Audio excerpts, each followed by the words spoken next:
Good morning, India. I am Mansi from 8th standard in Government Girls Senior Secondary School to Haryana.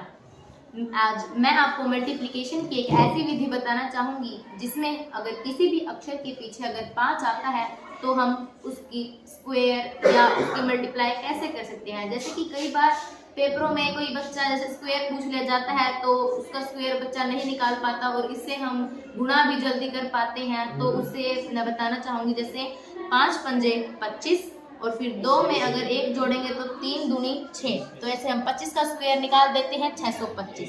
फिर ऐसे ही 45 का करते हैं 5 पंजे 25, 4 और 1 5, 5 चौका 20, 2025। ये 45 का स्क्वायर है। अभी हमने 2 अक्षरों की कहा है, लेकिन अब हम 3 अक्षरों की मैं 3 अक्षरों की सुनाना चाहती हूँ आपसे। जैसे 5 पंजे 25, 10 और 1 11, 11 दाएं 110 और फिर 5 पंजे 25, 20 और 1 21, 21 दूनी 42 और 0 का 0 ऐसा।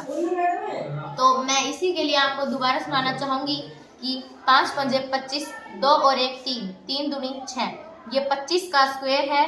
और फिर 5 पंजे 25, 4 और 1 5, 5 चौका 20, ये 45 का स्क्वायर है।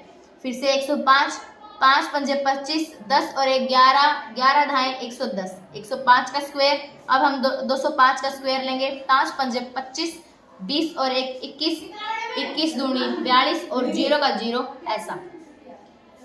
और फिर ये एक ऐसी शॉर्टकट विधि है जिससे हम किसी भी ऐसे अक्षर का स्क्वायर निकाल सकते हैं जिसके पीछे 5 आ सकता है। इसमें छोटे बच्चे बहुत ज़्यादा इंटरेस्ट लेते हैं। जैसे कुछ बच्चों से मल्टीप्लिकेशन बिल्कुल भी नहीं होता, तो इससे मल्टीप्लिकेशन भी आसान होता है। तो इसमें और फिर मैं आपको 25 का एक बार फिर से बताना चाहूँगी। 5 पंजे 25, 2 और 1 3, 3 दूनी 6, 625। और फिर से 3 अक्षरों का एक और बता दूँ। 5 पंजे 25, 10 और 1 11 धाएं 110।